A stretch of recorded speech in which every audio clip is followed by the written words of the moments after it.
Have you ever been worried that you or someone you may know has type 2 diabetes? Well, in this video, we're going to look at what signs to look out for and what to do about it. So, in today's episode, we're going to talk about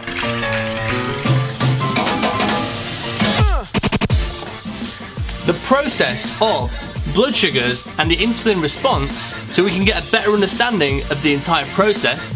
And then we're going to talk about the signs of diabetes. And we're going to do it in this order. So when we eat foods like carbohydrates, it's broken down into glucose, which is then absorbed into our bloodstream, which increases our blood sugar levels. Your body knows that high blood sugar levels are dangerous. So it produces and secretes insulin from the pancreas. And this insulin goes into the bloodstream and takes out excess sugar from our blood and stores it in the liver, in the muscle, and in the fat cells. And I hope that made sense. So that was the normal process which allows blood sugars to maintain a normal level. But the problem in type 2 diabetes is that your cells become desensitized to insulin, which in the medical world we call that insulin resistance. So the normal process we just spoke about isn't happening. And this is because insulin is constantly elevated in our body. And it's because of many different reasons, one of which is eating too many sugary foods. Now that we understand the basics of type 2 diabetes, let's look at the signs that should be triggering you to speak to your GP. Now take these seriously, as early diagnosis and treatment can prevent many future complications. So let's begin. The first sign is increased urination, much more so than normal. Because your sugar levels are so high, not all of it can be reabsorbed, and some glucose ends up in your urine, which ends up drawing more water. Next is increased thirst, and this works hand in hand with the increased urination. So you're weeing more, and your body needs more water. And it all comes down to osmosis and the sugar in your urine, but we won't go into that because you haven't got all day. Blurred vision, which is a loss of sharpness in one or both eyes. So when our blood sugar levels are too high, it causes swelling of our lens. Now imagine if my camera lens was swollen.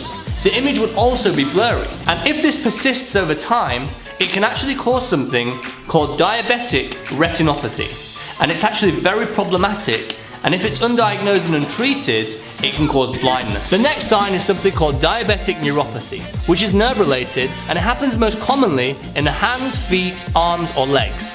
And the symptoms that you get are tingling, a numbness feeling, and sometimes even pain. A reduced ability to heal wounds quickly.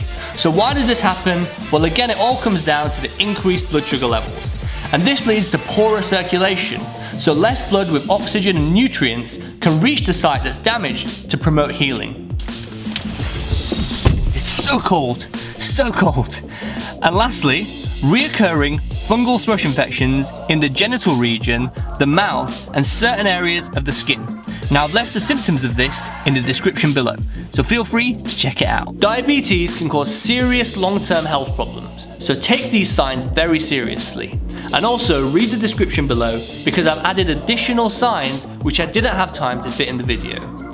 Any of these signs should be triggering you to speak to your GP, so don't risk it. Hopefully it won't be diabetes, but always remember that early diagnosis and treatment can prevent many future complications. I hope you found this information useful, and please help spread the word to friends and family by liking, sharing, and tagging. Hey guys, thanks for watching this week's video. Make sure to click that like, follow, or subscribe button now to stay up to date with new weekly videos. Go Nadia, go. Go, go, go. You to speak to your GP. Take these seriously as our lens. Now imagine if my camera lens was swollen. The image would also be blurry. I can't speak.